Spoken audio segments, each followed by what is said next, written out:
Hi hello welcome ನಮಸ್ತೆ ಎಲ್ಲರೂ ಹೇಗಿದ್ದೀರಾ? Hope all are doing good. Today we are going to discuss MCQ series based on general science. So still ಯಾರು subscribe ಮಾಡಿಲ್ಲ ಅಂದರೆ please do subscribe, click on the like button and please do share the videos so that you will get I'll get some motivation to do more videos. ಓಕೆನಾ? So ತುಂಬ likes ಬರ್ತಿದೆ, comments ಬರ್ತಿದೆ, ನೋಡ್ತಿದ್ದಾರೆ ಅಂದರೆ ನನಗೂ ನೋಡ್ತಿದ್ದಾರೆ ಅಂತ I can do more videos, right? Yes. So ತಡ ಮಾಡಿದೆ, let's get into the topic ಇವತ್ತಿನ ಕ್ಲಾಸಲ್ಲಿ. ಸೊ ಫಸ್ಟ್ ಕ್ವಶನ್ ಈ ಥರ ಇದೆ ನೋಡಿ. Which law states that constant temperature gas volume is inversely proportional to pressure? ಸ್ಥಿರ ತಾಪಮಾನದಲ್ಲಿ ಅನಿಲದ ಗಾತ್ರವು ಅದರ ಒತ್ತಡಕ್ಕೆ ವಿಲೋಮ ಅನುಪಾತದಲ್ಲಿರುತ್ತದೆ ಎಂದು ಯಾವ ನಿಯಮ ಹೇಳುತ್ತದೆ ಅಂತ ಕ್ವಶನ್ ಕೇಳಿದ್ದಾರೆ. ಸೊ ಇಲ್ಲಿ ಏನೇನು ವೇರಿಯೇಷನ್ ಆಗ್ತಿದೆ ಅಂತ ನಮಗೆ ಗೊತ್ತಾಗಬೇಕು ಕರೆಕ್ಟಾಗಿ. So here according to the question, temperature is going to be constant. See here, temperature is going to be constant. T is going to be constant. Alva? So next, volume, that is V, is inversely proportional to pressure, that is 1 by B, ವಿಲೋಮಾನುಪಾತ. ಹೌದಲ್ವಾ? So ಈ ನಿಯಮ ಯಾವ್ದು ಹೇಳುತ್ತೆ ಅಂದರೆ options ಕೊಟ್ಟಿದ್ದಾರೆ ನೋಡಿ. Charles law, Boyle's law, Avogadro law and Gay-Lussac's law. ಅರ್ಥ ಆಯ್ತಲ್ವಾ? ಸೊ ಹಾಗಾದರೆ ಇದಕ್ಕೆ ಸರಿಯಾದ ಉತ್ತರ ಏನಪ್ಪ ಅಂದರೆ that is option B, Boyle's law ಅಂತ ಕರಿತೀವಿ. Option B is the right answer. Option B ಅನ್ನೋದು ಸರಿಯಾದ ಉತ್ತರ ಆಗಿರುತ್ತೆ. ನೋಡಿ ಗ್ರಾಫ್ಸ್ ಕೊಟ್ಟಿದ್ದೀನಿ ನೋಡಿ, ಇಲ್ಲಿ ಚಾರ್ಲ್ಸ್ ಲಾ ಆಗಿರುತ್ತೆ, ಇದು ಬಾಯ್ಲ್ಸ್ ಲಾ ಆಗಿರುತ್ತೆ. ಚಾರ್ಲ್ಸ್ ಲಾ ಏನು ಹೇಳ್ತಿದೆ? Volume and temperature is going to be directly proportional, ಅಂದರೆ ವಾಲ್ಯೂಮು ಜಾಸ್ತಿ ಆಗ್ತಾ ಇದ್ದಂಗೆ ಟೆಂಪ್ರೇಚರ್ ಕೂಡ ಜಾಸ್ತಿ ಆಗ್ತಾ ಹೋಗುತ್ತೆ. ಓಕೆನಾ? ನಾವು ಒಂದು ಹಾಟ್ ಏರ್ ಬಲೂನ್ ಅಂತ ನೋಡಿರ್ಬೋದು. ನಾವು ಅದರಲ್ಲಿ ಬಿಸಿ ಅಂದರೆ ಬೆಂಕಿನ ಜಾಸ್ತಿ, ಹೀಟ್ನ ಜಾಸ್ತಿ ಮಾಡ್ತಾ ಇದ್ರೆ ಟೆಂಪ್ರೇಚರ್ ಜಾಸ್ತಿ ಆಗುತ್ತೆ. ಸೊ ದಟ್ ಆ ಒಂದು ಹಾಟ್ ಏರ್ ಬಲೂನ್ ಅನ್ನೋದು ಮೇಲಕ್ಕೆ ಕರ್ಕೊಂಡು ಹೋಗುತ್ತೆ ನಮ್ಮನ್ನು. ಹೌದಲ್ವಾ? So that is the best example I can give for this Charles law. And also ನಾವು ಬೇಕ್ರಿದಲ್ಲಿ ಹೋದರೆ ಒಂದು ಓವನ್ ಇರುತ್ತಲ್ಲ, ಮೈಕ್ರೋ ಓವನಲ್ಲಿ ಏನಾದರೂ ಒಂದು ಎಗ್ ಪಫ್ ಆಗಿರ್ಬೋದು, ಯಾವುದೋ ಒಂದು ಪಫ್ ಆಗಿರ್ಬೋದು, ಏನು ಮಾಡ್ತಾರೆ? ಹೀಟ್ ಮಾಡ್ತಾರೆ. ಹೀಟ್ ಮಾಡಿದಾಗ ಏನಾಗುತ್ತೆ? ಅದ್ರ ವಾಲ್ಯೂಮ್ ಅನ್ನೋದು ಜಾಸ್ತಿ ಆಗುತ್ತೆ. ಬಿಕಾಸ್ ಹೀಟ್ ಮಾಡ್ತೀವಿ, ಟೆಂಪ್ರೇಚರ್ ಕೊಡ್ತಿದ್ದೀವಿ, ವಾಲ್ಯೂಮ್ ಅನ್ನೋದು ಜಾಸ್ತಿ ಆಗ್ತಾ ಇದೆ. ಸಿಂಪಲ್ ಎಕ್ಸಾಂಪಲ್ ಅಲ್ವಾ? ಎಸ್, ಈ ಥರ ಒಂದು ಎಕ್ಸಾಂಪಲ್ ನೆನ್ಪಿಟ್ಕೊಂಡ್ರೆ ಈಸಿಯಾಗಿ ಚಾರ್ಲ್ಸ್ ಲಾ ಎಲ್ಲಿ ಅಪ್ಲಿಕೇಬಲ್ ಆಗುತ್ತೆ, ಎಲ್ಲಿ ಅಪ್ಲಿಕೇಬಲ್ ಆಗಲ್ಲ ಅನ್ನೋದು ಗೊತ್ತಾಗುತ್ತೆ. ನೆಕ್ಸ್ಟ್ ಬಾಯ್ಲ್ಸ್ ಲಾ ನೋಡಿ, ಇಲ್ಲಿ ಗ್ರಾಫ್ ಹೆಂಗೆ ಕೊಟ್ಟಿದ್ದಾರೆ? ಪ್ರೆಷರ್ ಆ್ಯಂಡ್ ವಾಲ್ಯೂಮ್ ಅದು ಇನ್ವರ್ಸ್ಲಿ ಪ್ರಪೋರ್ಷನಲ್. ಒಂದು ಇನ್ಕ್ರೀಸ್ ಆಗ್ತಿದ್ರೆ ಒಂದು ಡಿಕ್ರೀಸ್ ಆಗಿರುತ್ತೆ, ಒಂದು ಜಾಸ್ತಿ ಇದ್ದರೆ ಒಂದು ಕಡಿಮೆ ಇರುತ್ತೆ, ಒಂದು ಕಡಿಮೆ ಇದ್ದರೆ ಜಾಸ್ತಿ ಇರುತ್ತೆ. ಹೌದಲ್ವಾ? ಎಸ್. ನೋಡಿ ಇಲ್ಲಿ ಎಕ್ಸ್ಪ್ಲನೇಷನ್, ಆಪ್ಷನ್ ಚಾರ್ಲ್ಸ್ ಲಾದ explanation, related gases volume directly proportional to temperature under constant pressure. ಒತ್ತಡ ಸ್ಥಿರವಾಗಿದ್ದು ತಾಪಮಾನ ಮತ್ತು ಗಾತ್ರ ಅನ್ನೋದು ವಿಲೋಮ ಅನುಪಾತದಲ್ಲಿ ಇದ್ದರೆ ಅದನ್ನ ಚಾರ್ಲ್ಸ್ ಲಾ ಅಂತ ಕರಿತೀವಿ.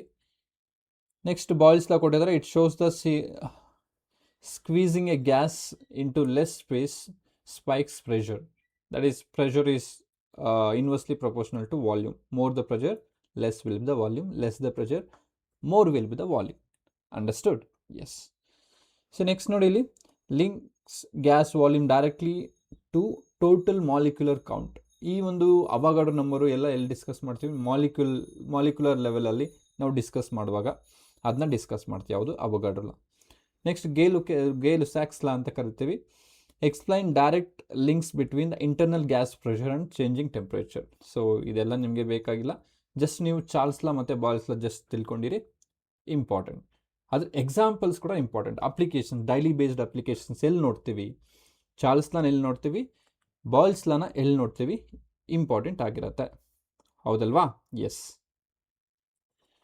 ನೋಡಿ ಇಲ್ಲಿ ಮತ್ತಷ್ಟು ಒಂದು ಎಕ್ಸಾಂಪಲ್ಸ್ನ ತಗೊಂಡಿದ್ದೀನಿ ಬಾಯ್ಲ್ಸ್ ಲಾದು. ಸೊ ಇಲ್ಲೇನು ಕೊಟ್ಟಿದ್ದಾರೆ? ಸಿರಂಜ್ ಅಂತ ಕೊಟ್ಟಿದ್ದಾರೆ. ಈ ಸಿರಂಜ್ನ ಇಲ್ಲಿ ತಗೊಂಡಿದ್ದೀನಿ ನೋಡಿ ಡಯಾಗ್ರಾಮಲ್ಲಿ. ಸೊ ನಾವು ಇದು ಪ್ಲಗ್ಜರ್ನ ಏನು ಮಾಡ್ತೀವಿ? ಪ್ರೆಸ್ ಮಾಡ್ತಾ ಇದ್ರೆ ವಾಲ್ಯೂಮ್ ಅನ್ನೋದು ಕಡಿಮೆ ಆಗುತ್ತೆ, ಪ್ರೆಷರ್ ಅನ್ನೋದು ಜಾಸ್ತಿ ಆಗ್ತಾ ಹೋಗುತ್ತೆ. ಹೌದಲ್ವಾ? ಸೊ ಇದನ್ನ ನಾವು ಹಿಂದಕ್ಕೆ ಕೇಳಿದ್ರೆ ಏನಾಗುತ್ತೆ? ವಾಲ್ಯೂಮ್ ಅನ್ನೋದು ಜಾಸ್ತಿ ಆಗುತ್ತೆ ಇನ್ಸೈಡ್ ದಿಸ್ ಸಿರಂಜ್, ಅವಾಗ ಸ್ಪೇಸ್ ಅನ್ನೋದು ಜಾಸ್ತಿ ಆಗುತ್ತೆ, ಪ್ರೆಷರ್ ಅನ್ನೋದು ಕಡಿಮೆ ಇರುತ್ತೆ. ಹೌದಲ್ವಾ? ಎಸ್. ನೆಕ್ಸ್ಟ್ ನೋಡಿ ಇಲ್ಲಿ, ಸೊ ಡ್ಯೂರಿಂಗ್ ಉಚ್ಛ್ವಾಸ ಮತ್ತು ನಿಶ್ವಾಸ ಅಂತ ಕರಿತೀವಿ. ಕ್ಲಿಯರ್? ಸೊ ಎಕ್ಸಲೇಷನ್ ಆ್ಯಂಡ್ ಇನ್ಹಲೇಷನ್ ಅಂತ ಕರಿತೀವಿ. ಸೊ ಅವಾಗ ಅಷ್ಟೇ ನಮ್ಮ ಲಂಗ್ಸು ಸಂಕುಚಿತಗೊಳ್ಳುತ್ತೆ, ವಿಕಸನಗೊಳ್ಳುತ್ತೆ. ಕಂಟ್ರಾಕ್ಷನ್ ಮತ್ತು ರಿಲ್ಯಾಕ್ಸೇಷನ್ ಆಗುತ್ತೆ. ಆವಾಗೂ ಕೂಡ ಈ ಒಂದು ಬಾಯ್ಲ್ಸ್ ಲಾನ ನಾವು ನೋಡ್ಬೋದು. ಅಂಡರ್ಸ್ಟುಡ್. ನೆಕ್ಸ್ಟ್ ನೋಡಿ, ಇಲ್ಲಿ ಸೈಕಲ್ ಪಂಪಲ್ಲಿ ಕೂಡ ಒಂದು ಬಾಯ್ಲ್ಸ್ ಲಾನ ನೋಡ್ಬೋದು. ಬಾಯ್ಲ್ಸ್ ಲಾ ಏನು, volume is inversely proportional to pressure, or pressure is inversely proportional to volume. Next ಇಲ್ಲಿ ಸ್ಪ್ರೇ ಬಾಟಲ್ ನೋಡಿ, ನಾವೊಂದು ಸ್ಪ್ರೇನ ನಾವು ಪ್ರೆಸ್ ಮಾಡಿದಾಗ ಏನಾಗುತ್ತೆ, inside that bottle volume is going to be decrease. Volume decrease ಆಗಿಬಿಟ್ಟು ಪ್ರೆಷರ್ ಅನ್ನೋದು ಜಾಸ್ತಿ ಆಗಿಬಿಟ್ಟು ಆ ಪ್ರೆಷರಿಂದ ಆ ಗ್ಯಾಸ್ ಅನ್ನೋದು ಆಚೆ ಬರುತ್ತೆ. ಅರ್ಥ ಆಯ್ತಲ್ವಾ? So these are the examples for this, you should remember, right? Yes, hope it is clear. So next question ಈ ಥರ ಇದೆ ನೋಡಿ, which chemical compound is commonly known as baking soda? ಯಾವ ರಾಸಾಯನಿಕ ಸಂಯುಕ್ತವನ್ನು ಸಾಮಾನ್ಯವಾಗಿ ಅಡಿಗೆ ಸೋಡಾ ಎಂದು ಕರೆಯಲಾಗುತ್ತೆ? ಆಪ್ಷನ್ಸ್ ಈ ಥರ ಕೊಟ್ಟಿದ್ದಾರೆ: sodium carbonate, sodium bicarbonate, calcium carbonate and sodium chloride. ಹಾಗಾಗಿ ಸರಿಯಾದ ಉತ್ತರ ಏನಪ್ಪ ಅಂದರೆ ಅಡುಗೆ ಸೋಡಾ. ಅಡುಗೆ ಸೋಡಾ ಅಂದರೆ bicarbonate. Clear? That is sodium bicarbonate. ಅರ್ಥ ಆಯ್ತಲ್ವಾ? ಸೊ ಬೈಕಾರ್ಬೋನೇಟ್, ಅಡುಗೆ ಸೋಡಾ ಬೈಕಾರ್ಬೋನೇಟ್. ರಿಮೆಂಬರ್, ತುಂಬ ಕನ್ಫ್ಯೂಷನ್ ಆಗುತ್ತೆ, ಹೌದಲ್ವಾ? ಎಸ್. ಸೊ ಇವತ್ತಿಂದ ಕನ್ಫ್ಯೂಷನ್ ಆಗಬಾರ್ದಿದು. Sodium bicarbonate is the right answer. ನೋಡಿ, ಇಲ್ಲಿ ಆಪ್ಷನ್ ಬಿ ಅನ್ನೋದು ಸರಿಯಾದ ಉತ್ತರ ಆಗಿರುತ್ತೆ. ಸೊ ಆಪ್ಷನ್ ಎ ಬಗ್ಗೆ, ಇದು ವಾಷಿಂಗ್ ಸೋಡಾ ಅಂತ ಕರಿತೀವಿ. Sodium carbonate use to primary in cleaning products, ಕ್ಲೀನಿಂಗಲ್ಲಿ ಯೂಸ್ ಮಾಡ್ತೀವಿ ಸೋಡಿಯಂ ಕಾರ್ಬೋನೇಟ್ನ. Next coming to the second one, sodium bicarbonate ಆಗಿರುತ್ತೆ. ಫಾರ್ಮುಲಾ ಇಲ್ಲಿ ಕೊಟ್ಟಿದ್ದಾರೆ ನೋಡಿ, NaHCO3. ಸೊ ಇದ್ರದ್ದು NaHCO3 ಆಗಿರುತ್ತೆ.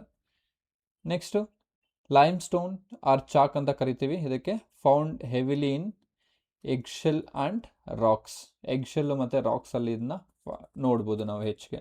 Next common table salt, daily use ಮಾಡ್ತೀವಿ ಕುಕ್ಕಿಂಗ್ಗೆ, ಅದು ಒಂದು ಎಕ್ಸಾಂಪಲ್ ಆಗಿರುತ್ತೆ.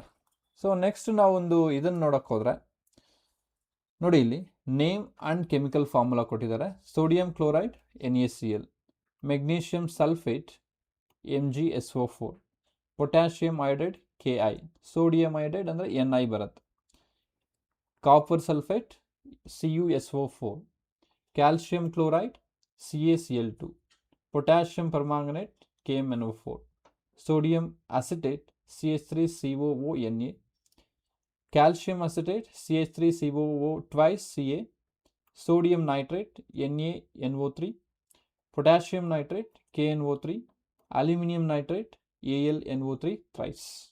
ಅಂಡರ್ಸ್ಟುಡ್? ಅರ್ಥ ಆಯ್ತಲ್ವಾ? ಎಸ್, ಇದೆಲ್ಲ ಸ್ವಲ್ಪ ನೆನ್ಪಿಟ್ಕೊಳ್ಳಿ. ಈ ಥರದ್ರಲ್ಲೇ ನಾವು ಕನ್ಫ್ಯೂಷನ್ ಆಗೋದು, ಫಾರ್ಮುಲಾ ಮತ್ತು chemical formula, sodium carbonate, sodium bicarbonate, calcium carbons, sodium chloride, all those things you should remember, right? Yes. Next question ನೋಡಿ, ಈ ಥರ ಇದೆ. ವಿಚ್ ಮಿರರ್, ತುಂಬ ಸರಿ ಕ್ವಶನ್ ಕೇಳಿದ್ದಾರೆ. Which mirror is exactly or exclusively used by dentist to see a magnified image of teeth? ಹಲ್ಲುಗಳ ದೊಡ್ಡದಾದ ಚಿತ್ರವನ್ನು ನೋಡಲು ದಂತ ವೈದ್ಯರು ಪ್ರತ್ಯೇಕವಾಗಿ ಯಾವ ಕನ್ನಡಿಯನ್ನು ಬಳಸುತ್ತಾರೆ? Very important. Options are convex mirror, ಪೀನ ದರ್ಪಣ ಅಂತ ಕರಿತೀವಿ ಇದನ್ನ, ಕನ್ನಡಿ ಎಲ್ಲ. ಎಕ್ಸಾಕ್ಟ್ ಮಾತಾಡ್ಬೇಕಂದ್ರೆ ದರ್ಪಣ, ನಾರ್ಮಲ್ ನಾವು ಯೂಸ್ ಮಾಡಬೇಕಾದ್ರೆ ಕನ್ನಡಿನೇ ಅದು. ಸೊ ಇದು ದರ್ಪಣ ಆಗಿರುತ್ತೆ. ಓಕೆ. ನೆಕ್ಸ್ಟ್ ನಿಮ್ನ ದರ್ಪಣ, ಕಾನ್ಕೇವ್ ಮಿರರ್, ಪ್ಲೇನ್ ಮಿರರ್, ಸಮತಲ ದರ್ಪಣ, cylindrical mirror, that is cylindrical ದರ್ಪಣ ಆಗಿರುತ್ತೆ. ಸೊ ಹಾಗಾದರೆ ಆಪ್ಷನ್ ಯಾವುದು ಸರಿಯಾದ ಉತ್ತರ ಇಲ್ಲಿ ಅಂದರೆ that is option B, concave mirror. Option B ಅನ್ನೋದು ಸರಿಯಾದ ಉತ್ತರ ಆಗಿರುತ್ತೆ, ಕಾನ್ಕೇವ್ ಮಿರರ್ ಆಗಿರುತ್ತೆ. ಓಕೆನಾ? ನೋಡಿ, ಇಲ್ಲಿ ಕಾನ್ವೆಕ್ಸ್ ಮಿರರ್ ಏನು ಮಾಡುತ್ತೆ? Convex mirror is a diverging mirror. It will diverges the rays after reflection. ಅದು ವಿಕೇಂದ್ರೀಕರಣವಾಗುವ ಒಂದು ಮಿರರ್ ಆಗಿರುತ್ತೆ. ಯಾವುದು? Convex mirror. ಅದನ್ನ ಎಲ್ಲಿ ಯೂಸ್ ಮಾಡ್ತೀವಿ? Wider view and rear view of vehicles. ವಾಹನಗಳಲ್ಲಿ ಇನ್ನೋಟವನ್ನು ನೋಡಲಿಕ್ಕೆ ನಾವು ಬಳಸೋ ಒಂದು ಮಿರರ್ ಯಾವುದಪ್ಪ ಅಂದರೆ ಪೀನ ದರ್ಪಣ ಬಳಸ್ತೀವಿ, ಕಾನ್ವೆಕ್ಸ್ ಮಿರರ್. ನೆನ್ಪಿಟ್ಕೊಳ್ಳಿ, ಇದು ಕ್ವಶನ್ ಕೇಳಿದ್ದಾರೆ. ನೆಕ್ಸ್ಟ್ ಆಪ್ಷನ್ ಬಿ ಅನ್ನೋದು ಸರಿಯಾದ ಉತ್ತರ ಆಗಿರುತ್ತೆ. It produce erect image, magnified virtual image ಕೊಡುತ್ತೆ, ನೇರ ಮತ್ತು ಮಿಥ್ಯ ಪ್ರತಿಬಿಂಬ. ಸೊ ಏನು ಹೇಳ್ಬೋದು ನಾವಿಲ್ಲಿ? ಎರೆಕ್ಟ್ ಅಂದರೆ ನೇರ, ವರ್ಚುವಲ್ ಅಂದರೆ ಮಿಥ್ಯ ಪ್ರತಿಬಿಂಬ ಕೊಡುತ್ತೆ. ಯಾವುದು? ನಿಮ್ನ ದರ್ಪಣ. Next, plane mirror produces standard same size image used in dressing table ಎಲ್ಲ ಏನು ಯೂಸ್ ಮಾಡ್ತೀವಲ್ಲ ಅದನ್ನ ಪ್ಲೇನ್ ಮಿರರ್ ಅಂತ ಕರಿತೀವಿ. ನೋಡಿ ಇಲ್ಲಿ ಈ ಒಂದು ಮಿರರ್ ಏನಾಗುತ್ತೆ, ಅದು ಕಾನ್ಕೇವ್ ಮಿರರ್ ಆಗಿರುತ್ತೆ, ನಿಮ್ನ ದರ್ಪಣ ಆಗಿರುತ್ತೆ. Remember, right? ಎಸ್. ನೆಕ್ಸ್ಟ್ ನೋಡಿ, ಈ ಒಂದು ಮಿರರ್ ಏನಿದೆ, ವೆಹಿಕಲ್ಸ್ ಮಿರರ್, ಹಿಂದ್ಗಡೆ ಯಾವ ವೆಹಿಕಲ್ಸ್ ಇದೆ ನೋಡಲಿಕ್ಕೆ ಸಹಾಯ ಮಾಡೋ ಒಂದು ಮಿರರ್ ಯಾವುದಪ್ಪ ಅಂದರೆ ದಟ್ ಈಸ್ ಕಾನ್ವೆಕ್ಸ್ ಮಿರರ್ ಆಗಿರುತ್ತೆ, ಪೀನ ದರ್ಪಣ ಆಗಿರುತ್ತೆ. ನೆಕ್ಸ್ಟ್, ನೀವು ರೋಡಲ್ಲಿ ಹೋಗ್ತಿರ್ಬೇಕಾದ್ರೆ ಒಂದು ಟರ್ನಿಂಗ್ಸ್ ಎಲ್ಲ ಬಂದರೆ ಅಲ್ಲಿ ಒಂದು ಮಿರರ್ಸ್ ಕಾಣಿಸುತ್ತೆ ನಿಮಗೆ. ಲಾರ್ಜ್ ಏರಿಯಾನ ಆ ಮಿರರ್ಸು, ಸ್ಮಾಲ್ ಮಿರರು ಕವರ್ ಮಾಡ್ತಿರುತ್ತೆ. So that is also which type of mirror it is convex mirror, ನೆನ್ಪಿಟ್ಕೊಳ್ಳಿ. ಸೊ ಈ ಥರ ಕೊಟ್ಟಿರ್ತಾರೆ, ಓಕೆನಾ? ಎಸ್. ನೆಕ್ಸ್ಟ್ ನೋಡಿ, if I am talking about a plane mirror, ಒಬ್ಬ ವ್ಯಕ್ತಿ ಇಲ್ಲಿ ನಿಂತಿದ್ದಾನೆ, ಇದು ಪ್ಲೇನ್ ಮಿರರ್ ಆಗಿರುತ್ತೆ. ಮಿರರ್ಗೂ ಮತ್ತು ವ್ಯಕ್ತಿಗೂ ಎಷ್ಟು ಮೀಟರ್ ದೂರ ಇದೆ ಅಂದರೆ 2 ಮೀಟರ್ ದೂರ ಇರುತ್ತೆ. ಇವನ ಪ್ರತಿಬಿಂಬ ಎಲ್ಲಿ ಗೊತ್ತಾಗುತ್ತೆ ಅಂದರೆ ಪ್ರತಿಬಿಂಬನೂ 2 ಮೀಟರ್ ಆದಮೇಲೆ ಕಾಣಿಸುತ್ತೆ. That means the distance between object and mirror exactly equal the distance between mirror to the image. That means the total distance between object and mirror object and image is going to be 4 meter. Clear?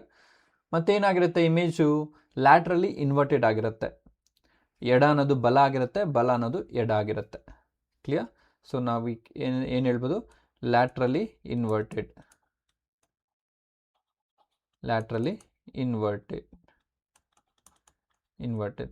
So ಎಡ ಏನಾಗುತ್ತೆ, ಬಲ ಆಗತ್ತೆ, ಬಲ ಅನ್ನೋದು ಎಡ ಆಗತ್ತೆ.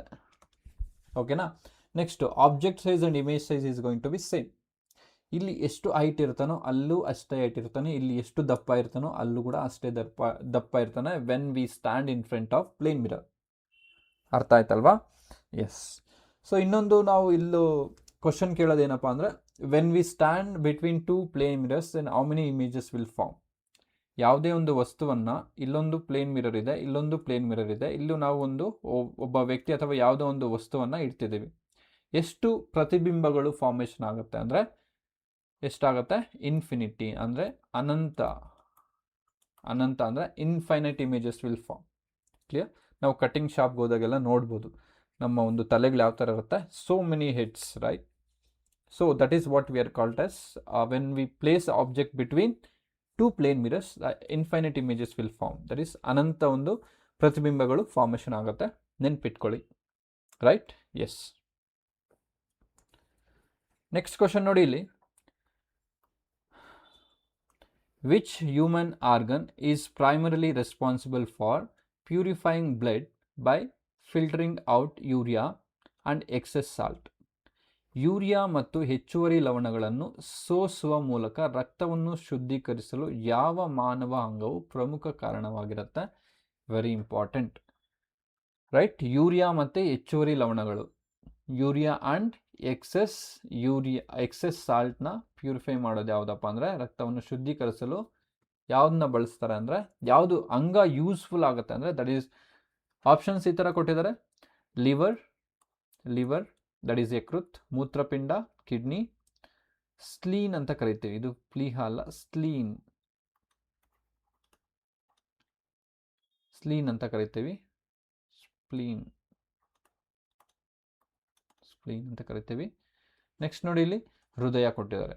ಇಲ್ಲಿ ಸರಿಯಾದ ಉತ್ತರ ಯಾವುದಪ್ಪ ಅಂದರೆ ದಟ್ ಈಸ್ ಆಪ್ಷನ್ ಬಿ ಅನ್ನೋದು ಸರಿಯಾದ ಉತ್ತರ ಆಗಿರುತ್ತೆ, that is kidney, right? Yes. So ಇಲ್ಲಿ ಆಪ್ಷನ್ಸ್ ನೋಡ್ತಾ ಹೋದರೆ, ಲಿವರ್ ಏನು ಮಾಡುತ್ತೆ? Liver processes toxins and biochemicals but does not directly filters urine waste. ಇದು ಡೈರೆಕ್ಟಾಗಿ ಯೂರಿನ್ ವೇಸ್ಟ್ನ ಫಿಲ್ಟರ್ ಮಾಡೋದಿಲ್ಲ, ಯಾವುದು? ಲಿವರ್. ಓಕೆ. ನೆಕ್ಸ್ಟ್ ಬಂದ್ಬಿಟ್ಟು ಕಿಡ್ನಿ ನೋಡಿ, ಇಲ್ಲಿ contains nephrons and clean blood plasma and maintains fluid level. ಅದು ಫ್ಲೂಯಿಡ್ ಲೆವೆಲ್ನ ಮೇಂಟೈನ್ ಮಾಡುತ್ತೆ, ರೈಟ್? ನೆಕ್ಸ್ಟ್ ಸ್ಪ್ಲೀನ್ ಏನು ಮಾಡುತ್ತೆ? Filters old blood cells and manages immune system in compounds. So immune ಸಿಸ್ಟಮ್ಗೆ ಇದು ಹೆಲ್ಪ್ ಮಾಡುತ್ತೆ. ನೆಕ್ಸ್ಟ್ ಹಾರ್ಟ್ ಏನು ಮಾಡುತ್ತೆ ನಮಗೆಲ್ಲ ಗೊತ್ತಿದೆ, pumps blood throughout the systemic circulation without cleansing it, right? Yes. ನೋಡಿ ಇಲ್ಲಿ ಮತ್ತಷ್ಟು ಇನ್ಫಾರ್ಮೇಷನ್ ಅಬೌಟ್ ದಿಸ್ ಕಿಡ್ನೀಸ್. ಮೂತ್ರಜನಕಾಂಗಗಳು ಅಥವಾ ಕಿಡ್ನೀಸ್ ಅಂತ ಕರಿತೀವಿ. ಮೂತ್ರಜನಕಾಂಗಗಳು ರೀನಲ್ ಕ್ಯಾಪ್ಸುಲ್ ಎಂಬ very important renal capsule related to kidney. Capsule ಎಂಬ ಹೊದಿಕೆಯಿಂದ ಆವೃತವಾಗಿರುತ್ತೆ. ಯಾವ capsule? Renal capsule. Understood? Yes. ಇದು ಒಂದು ಕಂದು ಬಣ್ಣ ಹೊಂದಿದ್ದು ಹುರುಳಿ ಬೀಜ, ಸೊ ಉರುಳೆ ಬೀಜ ಅಲ್ಲ, ಹುರುಳಿ ಬೀಜದ ಆಕಾರವನ್ನು ಹೊಂದಿರುತ್ತೆ. ಯಾವುದು? ಈ ಒಂದು ಕಿಡ್ನಿ. ಮೂತ್ರಜನಕಾಂಗದ ಕಾರ್ಯ ಮತ್ತು ರಚನೆ, ರೋಗಗಳ ಕುರಿತು ಅಧ್ಯಯನ ಮಾಡುವುದಕ್ಕೆ ನೆಫ್ರಾಲಜಿ ಅಂತ ಕರಿತೀವಿ. ಮೂತ್ರಜನಕಾಂಗದ ಕಾರ್ಯ, structural and functional unit of kidney, ಅದಕ್ಕೆ ಏನಂತ ಕರಿತೀವಿ? ನೆಫ್ರಾಲಜಿ ಅಂತ ಕರಿತೀವಿ, ನೆನ್ಪಿಟ್ಕೊಳ್ಳಿ. ರೈಟ್? ನೆಕ್ಸ್ಟ್ ನೋಡಿ, ಅಲ್ಲಿ ಯೂರಿನ್ ಬಗ್ಗೆ ಮಾತಾಡ್ತಾ ಹೋದರೆ, ಒಬ್ಬ ಆರೋಗ್ಯವಂತ ವಯಸ್ಕ ವ್ಯಕ್ತಿ ಒಂದು ದಿನಕ್ಕೆ ಸುಮಾರು 1000ರಿಂದ 1500 ಮಿಲಿ ಲೀಟರ್ ಅಷ್ಟು ಮೂತ್ರ ಉತ್ಪಾದಿಸುತ್ತಾನೆ. ಸೊ ಇದರಲ್ಲಿ ಏನಾದರೂ ಹೆಚ್ಚು ಕಡಿಮೆ ಆದರೆ ಏನಾಗುತ್ತೆ? ಒಂದು ದಿನಕ್ಕೆ 50 ಮಿಲಿ ಲೀಟರ್ಗಿಂತ ಕಡಿಮೆ ಮೂತ್ರ ಉತ್ಪಾದಿಸುವ ಸ್ಥಿತಿಗೆ ನಾವು ಅನೀರಿಯಾ ಅಂತ ಕರಿತೀವಿ. ಅನೂರಿಯಾ, ಇಂಪಾರ್ಟೆಂಟ್, ನೆನ್ಪಿಟ್ಕೊಳ್ಳಿ. ನೆಕ್ಸ್ಟು 250 ಮಿಲಿ ಲೀಟರ್ಗಿಂತ ಕಡಿಮೆ ಮೂತ್ರ ಉತ್ಪಾದಿಸುವ ಸ್ಥಿತಿಗೆ ಒಲಿಗುರಿಯಾ ಅಂತ ಕರಿತೀವಿ. ಒಲಿಗುರಿಯಾ ಅಂತ ಕರಿತೀವಿ, ನೆನ್ಪಿಟ್ಕೊಳ್ಳಿ. ಅಂಡರ್ಸ್ಟುಡ್? ಎಸ್. ನೆಕ್ಸ್ಟ್ ಕ್ವಶನ್ ಈ ಥರ ಇದೆ. So what type of lens recommended to correct the eye defect known as hypermetropia. Hypermetropia ಅಥವಾ ದೂರದೃಷ್ಟಿ ದೋಷ ಅಂತ ಏನು ಕರಿತೀವಲ್ಲ, ಕಣ್ಣಿನ ದೋಷವನ್ನು ಸರಿಪಡಿಸಲು ಯಾವ ರೀತಿಯ ಮಸೂರವನ್ನು ಶಿಫಾರಸು ಮಾಡಲಾಗುತ್ತೆ ಅಂತ ಕ್ವಶನ್ ಕೇಳಿದ್ದಾರೆ. So options are like concave lens, convex lens, bifocal lens and cylindrical lens. So ನಿಮ್ನ ಮಸೂರ, ಪೀನ ಮಸೂರ, bifocal lens and cylindrical lens ಅಂತ ಕೊಟ್ಟಿದ್ದಾರೆ. ಯಾವುದು? ಹೈಪರ್ಮೆಟ್ರೋಪಿಯಾ. ಹೈಪರ್ಮೆಟ್ರೋಪಿಯಾಗೆ ನಾವು ಯೂಸ್ ಮಾಡೋ ಒಂದು ಲೆನ್ಸ್ ಯಾವುದಪ್ಪ ಅಂದರೆ ದಟ್ ಈಸ್ ಕಾನ್ವೆಕ್ಸ್ ಲೆನ್ಸ್ ಆಗಿರುತ್ತೆ, ನೆನ್ಪಿಟ್ಕೊಳ್ಳಿ. ದೂರದೃಷ್ಟಿ ದೋಷವನ್ನು ಸರಿಪಡಿಸಲು ಬಳಸುವ ಮಸೂರ ಯಾವುದಪ್ಪ ಅಂದರೆ ಪೀನ ಮಸೂರ. ಹೈಪರ್ಮೆಟ್ರೋಪಿಯಾಗೆ ಬಳಸುವ ಒಂದು ಲೆನ್ಸ್ ಯಾವುದಪ್ಪ ಅಂದರೆ that is convex lens. Okay, so ನೋಡಿ ಇಲ್ಲಿ ಆಪ್ಷನ್ಸ್ ನೋಡಿ ತಗೋಣ. ಸರಿಯಾದ ಉತ್ತರ ಕಾನ್ವೆಕ್ಸ್ ಲೆನ್ಸ್ ಆಗಿರುತ್ತೆ. Use to treat myopia, near sighted ಅಂತ ಕರಿತೀವಿ, ಆ್ಯಂಡ್ ಸ್ಪ್ರೆಡ್ ಲೈಟ್ ರೇಸ್. ಯಾವುದು ಇದಕ್ಕೆ? Convex lens. ಇದು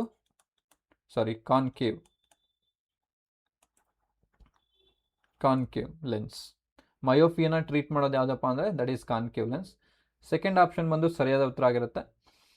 converges light rays. So image fall directly on to the retina ಮೇಲೆ ಫಾರ್ಮೇಷನ್ ಆಗುತ್ತೆ when we use convex lens. Next correct presbyopia, bifocal lens ಅಂತ ಏನಿದೆ ಅಲ್ಲ, third one correct presbyopia and common age related condition making reading hard. So ಅದು myopia ಮತ್ತು hypermetropia ಎರಡು ಬರುತ್ತೆ, ಅದನ್ನ ನಾವು ಪ್ರೆಸ್ ಬಯೋಫಿಯಾ ಅಂತ ಕರಿತೀವಿ. ಬೈಫೋಕಲ್ ಲೆನ್ಸ್ನ ಯೂಸ್ ಮಾಡ್ತೀವಿ. ನೆಕ್ಸ್ಟು ಸಿಲಿಂಡ್ರಿಕಲ್ ಲೆನ್ಸ್ ಬಂದ್ಬಿಟ್ಟು ಆಸ್ಟಿಗ್ಮ್ಯಾಟಿಸಮ್ ಅಂತ ಬರುತ್ತೆ ಒಂದು, ಅದನ್ನ ಒಂದು ರಿಲೇಟೆಡ್ ನಾವು ಯೂಸ್ ಮಾಡೋದು ಯಾವುದಪ್ಪ ಅಂದರೆ ದಟ್ ಈಸ್ ಸಿಲಿಂಡ್ರಿಕಲ್ ಲೆನ್ಸ್ ಆಗಿರುತ್ತೆ, ನೆನ್ಪಿಟ್ಕೊಳ್ಳಿ. ನೋಡಿ ಇಲ್ಲಿ ಡಯಾಗ್ರಾಮ್ ಸಮೇತ ನಾನು ಎಕ್ಸ್ಪ್ಲೇನ್ ಮಾಡ್ತಾ ಹೋಗ್ತೀನಿ. ಇದೊಂದು ರೇಸ್ ಇಲ್ಲಿಂದ ಬರ್ತದೆ, ಇಲ್ಲಿಂದ ಬಂದು ನಮ್ಮ ಕಣ್ಣು ಮೇಲೆ ಬೀಳ್ತಿದೆ, ರೈಟ್? ಸೊ ನಮ್ಮ ಕಣ್ಣು ಒಂದು ಕಾನ್ವೆಕ್ಸ್ ಲೆನ್ಸ್ ಆಗಿರುತ್ತೆ. ಕಣ್ಣು ಯಾವ ಒಂದು ಲೆನ್ಸ್ ಥರ ಆ್ಯಕ್ಟ್ ಮಾಡುತ್ತೆ ಅಂದರೆ ಕಾನ್ವೆಕ್ಸ್ ಲೆನ್ಸ್, ದಟ್ ಈಸ್ ಪೀನ ಮಸೂರ, ನೆನ್ಪಿಟ್ಕೊಳ್ಳಿ. ಸೊ ಇದು ನಾರ್ಮಲ್ ಐಗೆ ಎಕ್ಸಾಕ್ಟ್ಲಿ ಇಮೇಜ್ ಅನ್ನೋದು ರೆಟಿನಾ ಮೇಲೆ ಫಾರ್ಮೇಷನ್ ಆಗಬೇಕು. ಸೊ ಇಲ್ಲ ನಮಗೆ ಪರ್ಸನ್ ಸಫರಿಂಗ್ ಫ್ರಮ್ ಹೈಪರ್ಮೆಟ್ರೋಪಿಯಾ ಅಂದರೆ ಇಮೇಜ್ ಅನ್ನೋದು ರೆಟಿನಾ ಮೇಲೆ ಫಾರ್ಮೇಷನ್ ಆಗ್ದಿರಾ ನೋಡಿ ಇಲ್ಲೋಗಿ ಫಾರ್ಮೇಷನ್ ಆಗ್ತಿದೆ. ಇದನ್ನ ಸರಿಪಡಿಸ್ಬೇಕು ತಾನೆ. ಸರಿಪಡಿಸ್ಬೇಕು ಅಂದರೆ we are using lens, that lens V are called as convex lens. ಇಲ್ಲಿದೆ ನೋಡಿ, ಈ ಒಂದು ಲೆನ್ಸ್ನ ಯೂಸ್ ಮಾಡ್ತಿದ್ದೀವಿ ಸೊ ದಟ್ ಇಲ್ಲಿರೋ ಒಂದು ಇಮೇಜ್ ಅನ್ನೋದು ರೆಟಿನಾ ಮೇಲೆ ಒಂದು ಬೀಳಲಿಕ್ಕೆ ಸಹಾಯ ಮಾಡುತ್ತೆ. This is the correction. Understood? S.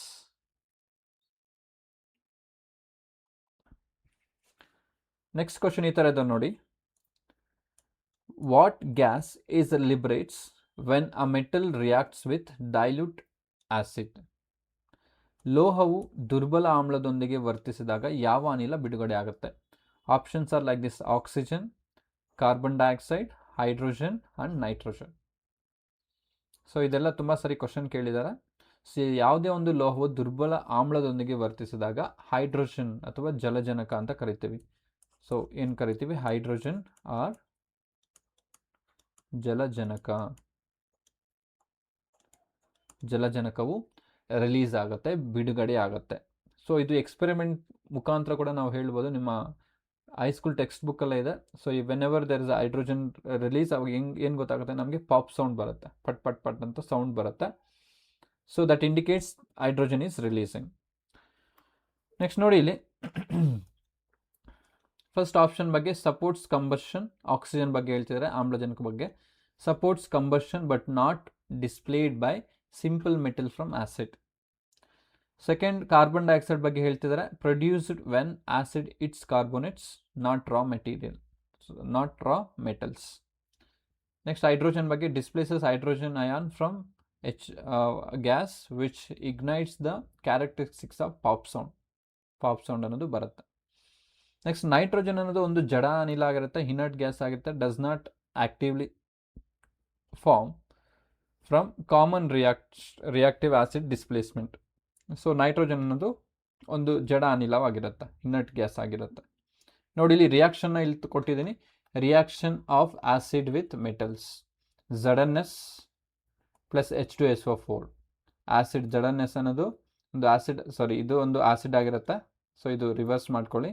ZnS ಅಂದರೆ ಜಿಂಕ್ ಅನ್ನೋದು ಮೆಟಲ್ ಆಗಿರುತ್ತೆ, H2SO4 ಅನ್ನೋದು ಆಸಿಡ್ ಆಗಿರುತ್ತೆ. ಇವೆರಡು ರಿಯಾಕ್ಟ್ ಆದಾಗ ಏನು ಸಿಗ್ತದೆ ನಮಗೆ? ಸಾಲ್ಟ್ ಸಿಗ್ತದೆ, ZnSO4 aqueous. ಸರಿ, this is H2SO4, this is Zn. H2SO4 is an acid, Zn is a metal. An acid react with a metal, so we are getting salt, that is ZnSO4 and H2 gas. This is what they're asking. ಯಾವ gas, ಯಾವ ಅನಿಲ release ಆಗ್ತಿದೆ ಅಂದರೆ that is H2 gas. Remember, right? ಅರ್ಥ ಆಯ್ತಲ್ವಾ? So option C ಅನ್ನೋದು ಸರಿಯಾದ ಉತ್ತರ ಆಗಿರುತ್ತೆ. ನೆಕ್ಸ್ಟ್ ಕ್ವಶನ್ ನೋಡಿ ಈ ಥರ ಇದೆ: which common blood is known as a universal donor because it lacks antigen. ಆಂಟಿಜನ್ಗಳನ್ನು ಹೊಂದಿಲ್ಲದ ಕಾರಣ ಯಾವ ಮಾನವನ ರಕ್ತವನ್ನು ವಿಶ್ವದಾನಿ ಎಂದು ಕರೆಯಲಾಗುತ್ತೆ?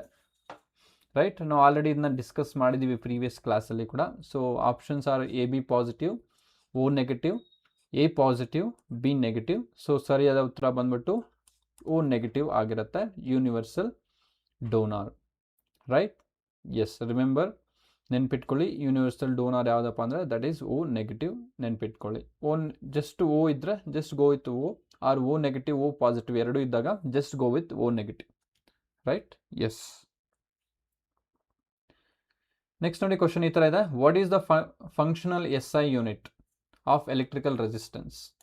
ಸೊ ಎಲೆಕ್ಟ್ರಿಕಲ್ ರೆಸಿಸ್ಟೆನ್ಸ್ ಅಥವಾ ವಿದ್ಯುತ್ ರೋಧದ ಅಂತಾರಾಷ್ಟ್ರೀಯ ಏಕಮಾನ ಯಾವುದು ಅಂತ ಕ್ವಶನ್ ಕೇಳಿದರೆ. Options are like this: watt, volt, ohm and joule. So watt ಅನ್ನೋದು ಪವರ್ದು ಬರುತ್ತೆ, ನಾಟ್ ಫಾರ್ ರೆಸಿಸ್ಟೆನ್ಸ್, ಇದು ಆಗಲ್ಲ. ನೆಕ್ಸ್ಟು ವೋಲ್ಟ್ ಅನ್ನೋದು ವೋಲ್ಟೇಜ್, ವಿಭವಾಂತರ ಅಂತ ಕರಿತೀವಿ, ವಿಭವಾಂತರದ್ದು ಬರುತ್ತೆ. So this is also incorrect. ನಾವು ಕಮಿಂಗ್ ಟು ದ ಜೂಲ್ ಬಂದು ಎನರ್ಜಿದಾಗಿರುತ್ತೆ. ಸೊ ಇದು ರೆಸಿಸ್ಟೆನ್ಸ್ದೆಲ್ಲ. ಕಮಿಂಗ್ ಟು ದಿಸ್ ಓಮ್ ಅನ್ನೋದು ಸರಿಯಾದ ಉತ್ತರ ಆಗುತ್ತೆ. ದಟ್ ಈಸ್ ಆಪ್ಷನ್ ಸಿ ಅನ್ನೋದು ಸರಿಯಾದ ಉತ್ತರ ಆಗಿರುತ್ತೆ. ನೆಕ್ಸ್ಟ್ ನೋಡಿ ಇಲ್ಲಿ options: standard metric unit of measuring power discuss ಮಾಡಿದ್ದೀನಿ ಆಲ್ರೆಡಿ. ಸೊ ಆಪ್ಷನ್ ಬಿ ಬಂದು ವೋಲ್ಟ್ ಆಗಿರುತ್ತೆ. ಆಪ್ಷನ್ ಬಿದು representation of potential difference driving electrical charges forward. Option C ಬಂದ್ಬಿಟ್ಟು quantifies how strongly the material opposes electric currents flowing through. So ಜಾಸ್ತಿ resistance ಇದ್ದರೆ current ಅನ್ನೋದು ಕಡಿಮೆ ಇರುತ್ತೆ. ಸೊ ಇಲ್ಲಿ ನೋಡ್ಬೋದು ನಾವು, resistance is more, current is less. Current is more, resistance is going to be less. ನೆನ್ಪಿಟ್ಕೊಳ್ಳಿ. ಸೊ ರೋಧ ಜಾಸ್ತಿ ಇದ್ದರೆ ವಿದ್ಯುತ್ ಅನ್ನೋದು ಕಡಿಮೆ ಇರುತ್ತೆ, ಹೌದಲ್ವಾ? ಸೊ ವಿದ್ಯುತ್ ಜಾಸ್ತಿ ಇದ್ದರೆ ರೋಧ ಅನ್ನೋದು ಕಡಿಮೆ ಇರುತ್ತೆ, ವೈಸ್ ವರ್ಸ. ನೆಕ್ಸ್ಟ್ ಜೌಲ್ ಅನ್ನೋದು it's the basic unit of work or energy. Right? Yes, ಇಲ್ಲಿ ಸರಿಯಾದ ಉತ್ತರ ಬಂದ್ಬಿಟ್ಟು ಓಮ್ ಆಗಿರುತ್ತೆ, ನೆನ್ಪಿಟ್ಕೊಳ್ಳಿ. ಎಸ್, ನೆಕ್ಸ್ಟ್ ಕ್ವಶನ್ ನೋಡಿ ಈ ಥರ ಇದೆ. What radioactive isotope is used normally to calculate the age of ancient organic fossils? ಪುರಾತನ ಸಾವಯವ ಪಳೆಯುಳಿಕೆಯ ವಯಸ್ಸನ್ನು ಲೆಕ್ಕ ಹಾಕಲು ಯಾವ ವಿಕಿರಣಶೀಲ ಸಮಸ್ಥಾನಿ, that is what we called as isotope, ಅನ್ನು ಸಾರ್ವತ್ರಿಕವಾಗಿ ಬಳಸಲಾಗುತ್ತೆ? ಸೊ ಆಪ್ಷನ್ ತುಂಬ ಸರಿ ಕ್ವಶನ್ ಕೇಳಿದಾರೆ ಇದು. Options are like this: uranium 235, carbon 14, cobalt 60 and iodine 131 ಅಂತ ಕ್ವಶನ್ ಆಪ್ಷನ್ಸ್ ಕೊಟ್ಟಿದ್ದಾರೆ. ಇಲ್ಲಿ ಸರಿಯಾದ ಉತ್ತರ ಏನಪ್ಪ ಅಂದರೆ, ಪ್ಲೀಸ್ ಪಾಸ್ ಮಾಡಿ ಸರಿಯಾದ ಉತ್ತರ ಕಮೆಂಟ್ ಮಾಡಿ. ನೆಕ್ಸ್ಟು ಇದನ್ನ ಕಂಟಿನ್ಯೂ ಮಾಡಿ. ಸರಿಯಾದ ಉತ್ತರ ಯಾವುದಪ್ಪ ಅಂದರೆ ದಟ್ ಈಸ್ ಆಪ್ಷನ್ ಬಿ ಅನ್ನೋದು ಸರಿಯಾದ ಉತ್ತರ ಆಗಿರುತ್ತೆ. So option B is the right answer, carbon 14. ಅರ್ಥ ಆಯ್ತಲ್ವಾ? ಎಸ್ ನೋಡಿ, ಸರಿಯಾದ ಉತ್ತರ ಬಂದು ಕಾರ್ಬನ್ 14 ಆಗಿರುತ್ತೆ. ಯೂಸ್ಡ್ ಆದರೆ ಯುರೇನಿಯಂನ ಎಲ್ಲಿ ಯೂಸ್ ಮಾಡ್ತೀವಿ? So uranium in nuclear power plants and used in nuclear power plants and dating extremely ancient geological rocks. So ಯುರೇನಿಯಂನ ನಾವು ಯೆಲ್ಲೋ ಗೋಲ್ಡ್ ಅಂತ ಕೂಡ ಕರಿತೀವಿ. ಯುರೇನಿಯಂ ತುಂಬ ಎಫೆಕ್ಟಿವ್ ಆಗಿರುತ್ತೆ, ವಿಕಿರಣ ಪಟುತ್ವ ಒಂದು ಎಲಿಮೆಂಟ್ ಆಗಿರುತ್ತೆ ಯುರೇನಿಯಂ, ನೆನ್ಪಿಟ್ಕೊಳ್ಳಿ. ಓಕೆನಾ? ನೆಕ್ಸ್ಟ್ ನೋಡಿ, ಇಲ್ಲಿ ಸೆಕೆಂಡ್ ಆಪ್ಷನ್ ಬಂದು ಕಾರ್ಬನ್ 14 ಬಗ್ಗೆ. Its radioactive decay tracking allows dating up to ರಫ್ಲಿ 5000 ಇಯರ್ಸ್. 5000 ಇಯರ್ಸ್ ಹಳೇದಾಗಿರೋದನ್ನ ನಾವು ಕೂಡ ಡಿಟೆಕ್ಟ್ ಮಾಡ್ಬೋದು, ಟ್ರ್ಯಾಕ್ ಮಾಡ್ಬೋದು ಬೈ ಯೂಸಿಂಗ್ ಕಾರ್ಬನ್ 14. ಓಕೆ, ಇದೆಲ್ಲ ಐಸೋಟೋಪ್ಸ್ ಆಗಿರುತ್ತೆ. ನೆಕ್ಸ್ಟ್ ಕೋಬಾಲ್ಟ್ 60 ಬಂದ್ಬಿಟ್ಟು utilise heavily in cancer radiation therapy and sterilisation. Cancer ಟ್ರೀಟ್ಮೆಂಟಲ್ಲಿ ಹೆಲ್ಪ್ ಮಾಡುತ್ತೆ cobalt 60. Next coming to the iodine 131, specialised medical isotopes for diagnostic thyroid scanning. ಆ thyroid scanning ಎಲ್ಲ help ಮಾಡೋದು ಯಾವುದಪ್ಪ ಅಂದರೆ ಅಯೋಡಿನ್ 131 ಆಗಿರುತ್ತೆ. ಇಲ್ಲಿ ಸರಿಯಾದ ಉತ್ತರ ಯಾವುದಪ್ಪ ಅಂದರೆ ದಟ್ ಈಸ್ ಕಾರ್ಬನ್ 14 ಆಗಿರುತ್ತೆ, ನೆನ್ಪಿಟ್ಕೊಳ್ಳಿ. ರೈಟ್? ಎಸ್. ನೆಕ್ಸ್ಟ್ ನೋಡಿ, ಕ್ವಶನ್ ಈ ಥರ ಇದೆ. What structural part of human I controls how much light enters by modifying the pupil size? ಕಣ್ಣಿನ ಪಾಪೆಯ, ದಟ್ ಈಸ್ ಪಾಪೆ ಅಂದರೆ ಪ್ಯೂಪಿಲ್, ಗಾತ್ರವನ್ನು ಮಾರ್ಪಡಿಸುವ ಮೂಲಕ ಮಾನವನ ಕಣ್ಣಿನ ಯಾವ ರಚನಾತ್ಮಕ ಭಾಗವು ಬೆಳಕಿನ ಪ್ರವೇಶವನ್ನು ನಿಯಂತ್ರಿಸುತ್ತೆ ಅಂತ ಕ್ವಶನ್ ಕೇಳಿದ್ದಾರೆ. ಹೌದಲ್ವಾ? ಸೊ ಆಪ್ಷನ್ಸ್ ಏನು ಕೊಟ್ಟಿದ್ದಾರೆ? ಕಾರ್ನಿಯಾ ಕೊಟ್ಟಿದ್ದಾರೆ, ರೆಟಿನಾ ಕೊಟ್ಟಿದ್ದಾರೆ, ಐರಿಸ್ ಕೊಟ್ಟಿದ್ದಾರೆ, ಸ್ಕ್ಲೀರಾ ಕೊಟ್ಟಿದ್ದಾರೆ. ರೈಟ್? ಹಾಗಾದ್ರೆ ಸರಿಯಾದ ಉತ್ತರ ಯಾವುದಪ್ಪ ಅಂದರೆ ದಟ್ ಈಸ್ ಆಪ್ಷನ್ ಸಿ ಆಗಿರುತ್ತೆ, ಐರಿಸ್ ಅನ್ನೋದು ಸರಿಯಾದ ಉತ್ತರ ಆಗಿರುತ್ತೆ. Okay, yes. ನೋಡಿ, ಇಲ್ಲಿ ಐರಿಸ್ ಅನ್ನೋದು ಸರಿಯಾದ ಉತ್ತರ. ಸೊ ಹಾಗಾದರೆ ಕಾರ್ನಿಯಾ ಏನು ಮಾಡುತ್ತೆ? Protective layer outer window bending light enters rays initially. ಮೊದಲಿಗೆ ಎಂಟ್ರಿ ಆಗದೆ ಕಾರ್ನಿಯಾಗೆ ಲೈಟ್.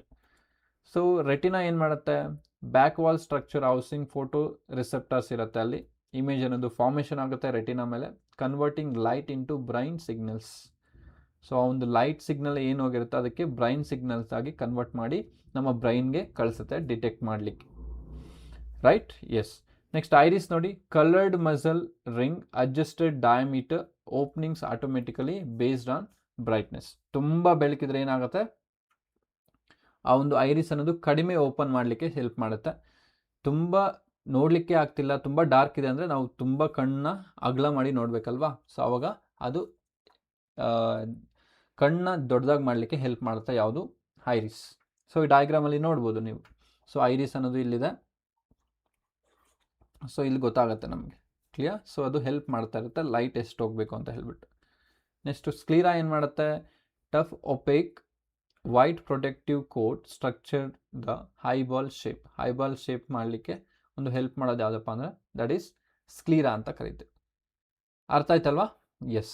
ಸೊ ಇಲ್ಲಿ ಆಪ್ಷನ್ ಸಿ ಅನ್ನೋದು ಸರಿಯಾದ ಉತ್ತರ, ನೆನ್ಪಿಟ್ಕೊಳ್ಳಿ. ಲೈಟ್ ಅನ್ನೋದು ಎಷ್ಟು ಎಂಟ್ರಿ ಆಗಬೇಕು ಅನ್ನೋದು ಡಿಸೈಡ್ ಮಾಡೋದು ಯಾವುದಪ್ಪ ಅಂದರೆ that is iris. Okay, yes. Yes, this is all about today's class. Hope you like the class. Please do subscribe, click on the like button. Please share ಮಾಡಿ ನಿಮ್ಮ friend ಸರ್ಕಲಲ್ಲಿ. Hope you will get better classes in upcoming days. Right? Yes. Thank you. See you in the next class.